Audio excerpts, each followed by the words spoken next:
আপা, স্কুলে যাবা না? পূর্ণা পদ্মজাকে জিজ্ঞাসা করল। যাব। তাড়াতাড়ি করো।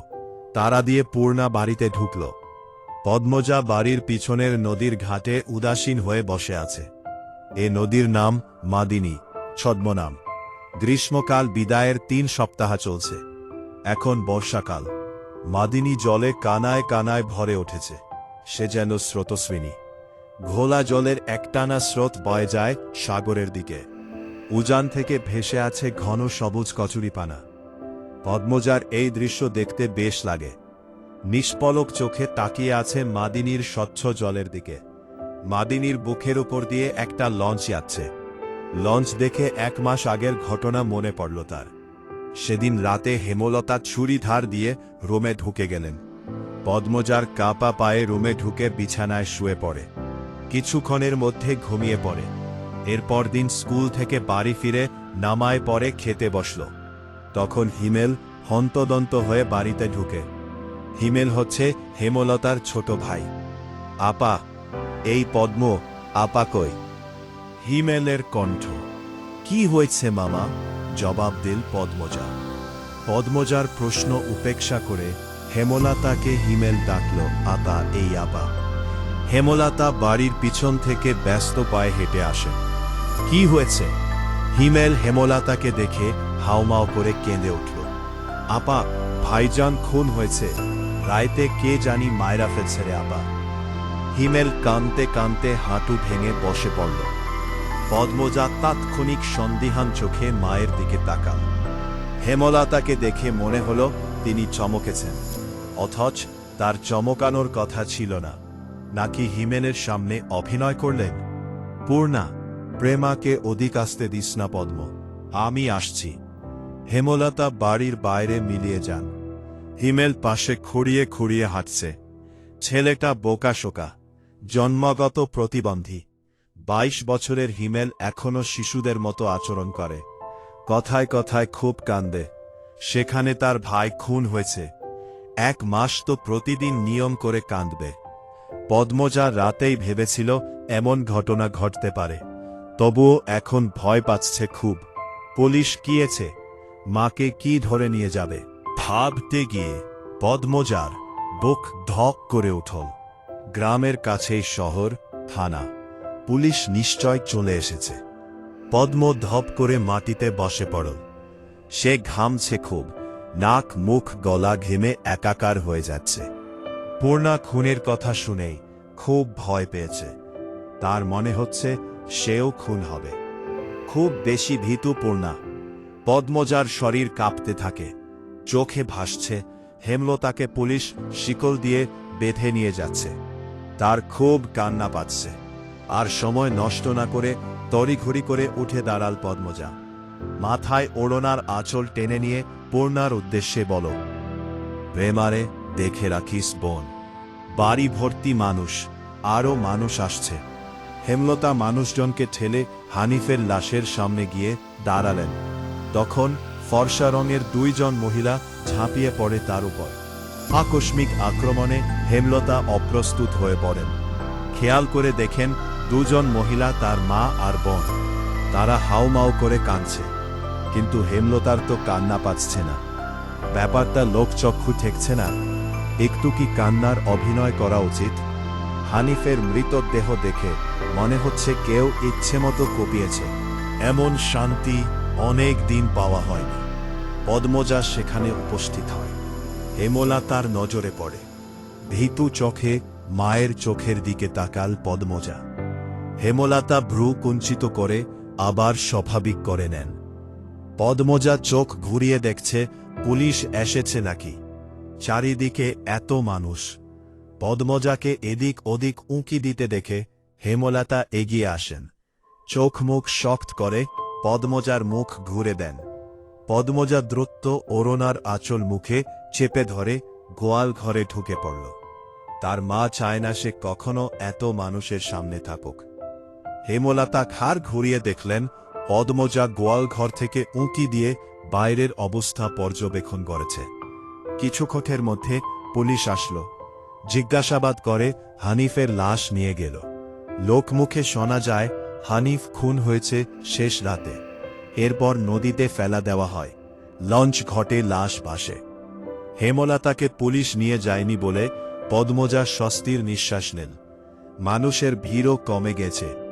হেমলতার মা কাঁদতে কাঁদতে ক্লান্ত হয়ে উঠোনের এক কোণে বসে আছেন। পদ্মজা গুটি পায়ে গোয়াল ঘর থেকে বেরিয়ে আসল। হেমলতা পদ্মজার দিকে তাকিয়ে মৃদু হাসেন। সেই হাসি দেখলেন হেমলতার মা মঞ্জুরা। তিনি কিছু একটা ভেবে নেন। হেমলতার কাছে এসে কিরমির করে বলেন, তুই খুন করছস? তোমার কেন মনে হচ্ছে এমন? হেমলতার কণ্ঠ স্বাভাবিক, অথচ পদ্মজা এই প্রশ্ন শুনে ভয় পেয়েছে খুব। পুলিশ তো তার মাকে নিয়ে যাবে। কাল রাইতে তুই আইছিলি হানিফের ঘরে? আমি দেহি নাই। রাগে কাঁপছেন মঞ্জুরা। হুম, আসছি। হেমলতার নির্বিকার স্বীকারোক্তি। কেন মারলি আমার ছেড়ারে? তোর কি ক্ষতি করছে? আসছি বলেই আমি খুন করেছে? এত রাইতে তুই তার কাছে আর কি দরকারে আইবি? আমি তাকে মারতেই যাব কেন? মঞ্জুরা আহত দৃষ্টিতে তাকিয়ে আছেন হেমলতার দিকে। হেমলতার চোখ মুখ শক্ত। নিস্তব্ধতা কাটিয়ে মঞ্জুরা চেঁচিয়ে উঠলেন, পুলিশের কাছে যাবো আমি। পদ্মজা কেঁদে উঠল, অস্পষ্ট কণ্ঠে বলে, নানু এমন করো না। হেমলতা নিচু স্বরে কঠিন করে বললেন, আমার মেয়েদের থেকে আমাকে দূরে সরানোর চেষ্টা করো না আম্মা। ফল খুব খারাপ হবে। পদ্মজার মনে হল মঞ্জুরা ভয় পেয়েছেন। মঞ্জুরা সবসময় হেমলতাকে ভয় পান। তিনি চুপসে যান, শুধু ঘৃণা ভরা দৃষ্টি নিয়ে হেমলতার দিকে তাকিয়ে থাকেন। পদ্মজা বুঝে উঠতে পারে না তার নানু কেন ভয় পায় মাকে। মায়ের অতীতে কি ঘটেছে? কেন তিনি এমন কাঠখোট্টা? ছেলের খুনিকে কোনো মা ছেড়ে দেয়? নানু কেন ছাড়লেন? মেয়ে বলে, নাকি অন্য কারণে? কোনো উত্তর নেই। এসব ভাবলে উল্টো মাথা ব্যথা ধরে। অন্য ৮-১০টা পরিবারের মতো কেন না তারা? নাকি গোপনে সব পরিবারেই এমন জটিলতা আছে? উত্তর কোথায়? সেদিন রাতে খাওয়ার সময় হেমলতা নিম্ন স্বরে পদ্মজাকে বললেন, পদ্ম। জি আম্মা। আমি হানিফকে খুন করিনি। কারা করেছে তাও জানি না। কথাটি শুনে পদ্মজা খুব চমকায়। তার মা মিথ্যে বলে না। তাহলে কারা খুন করল? পদ্মজা প্রশ্ন করল, তাহলে শেষ রাতে মামার কাছে কেন গিয়েছিলে আম্মা? হেমলতা জবাব দেননি। খাওয়া ছেড়ে উঠে যান। পদ্মজার ভাবনার সুতো কাটল কারো পায়ের আওয়াজ শুনে। ঘাড় ঘুরিয়ে মোর্শেদকে দেখতে পেল। মোর্শেদ পদ্মজাকে ঘাটে বসে থাকতে দেখে বিরক্তিতে কপাল কুচকান। এই ছেড়ি যা এন থাইকা। পদ্মজার কান্না পায়, খুব খারাপ লাগে। নিঃশব্দে এক ফোঁটা জল গড়িয়ে পড়ে।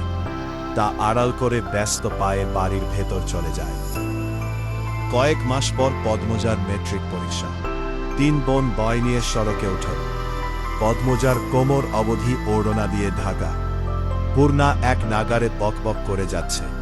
স্কুলে যাওয়া অবধি কথা বন্ধ হবে না। মাঝে মাঝে জোরে জোরে হাসছে। মেয়েটার হাসির রোগ আছে বোধহয়। একবার হাসি শুরু করলে আর থামে না। পদ্মজা বারবার বলছে, আম্মা রাস্তায় কথা বলতে আর হাসতে মানা করছে। চুপ কর না। তবু পূর্ণা হাসছে। বাড়ির বাইরে এসে সে মুক্ত পাখির মতো আচরণ করে। তাকে দেখে মনে হয় খাঁচা থেকে মুক্ত হয়েছে। ওই পদ্ম, খাড়া। পদ্মজা ক্ষেতের দিকে তাকাল। লাবণ্য ক্ষেতের আইল ভেঙে দৌড়ে আসছে।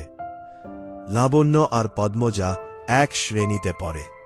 লাবণ্য কাছে এসে হাঁপাতে থাকল। শান্ত হওয়ার পর 4 জন মিলে স্কুলের উদ্দেশ্যে হাঁটা শুরু করল। বাংলা পড়া শিখে এসেছি আজ। পদ্মর প্রশ্ন অগ্রাহ্য করে লাবণ্য বলল, আরে ছেড়ি বাড়িতে শুদ্ধ ভাষায় কথা কইলে বাইরেও কইতে হইব নাকি? আমি আঞ্চলিক ভাষা পারি না। লাবণ্য অসন্তোষ প্রকাশ করল। সে অলন্দপুরের মাতবর বাড়ির মেয়ে। তাদের বাড়ির সবাই শিক্ষিত। তবুও তারা আঞ্চলিক ভাষায় কথা বলে, পরিবারের 2-3 জন সদস্য ছাড়া। আর পদ্মজার 14 গোষ্ঠী মূর্খ, 2-3 জন ছাড়া। তবুও এমন ভাব করে আঞ্চলিক ভাষা নাকি পারে না। সত্যি আমি পারি না। ছোট থেকে আম্মা শুদ্ধ ভাষা শিখিয়েছেন, উনিও বলেন, তাই শুদ্ধ ভাষায় কথা বলতেই আরাম পাই।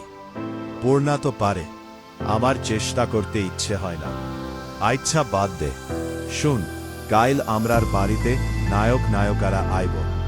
পূর্ণা বিগলিত হয়ে প্রশ্ন করল, কেন আসব? কোন নায়ক? শুটিং করতে, ছবির শুটিং। পদ্মজা এসবে কোনো আগ্রহ পাচ্ছে না। পূর্ণা খুব আগ্রহ বোধ করছে। সপ্তাহে একদিন সুমিদের বাড়িতে সাদা কালো টিভিতে সে ছায়াছবি দেখতে যায়। তাই অভিনয় শিল্পীদের প্রতি তার আগ্রহ আকাশ ছোঁয়া। পূর্ণা গদগদ হয়ে প্রশ্ন ছুড়ল, কোন নায়ক নায়িকা? বল না লাবণ্য আপা। তারা, মনে করি। পূর্ণা কৌতূহল নিয়ে তাকিয়ে আছে। লাবণ্য চোখ বুজে মনে করার চেষ্টা করল। এরপর মনে হতেই বলল, লিখন শাহ আর চিত্রা দেবী। তুমি আমার ছবির নায়ক নায়িকা? হ। স্কুলের যাওয়ার পুরোটা পথ লাবণ্য আর পূর্ণা ছায়াছবি নিয়ে আলোচনা করল। মূল বক্তব্যে ছিল লিখন শাহ,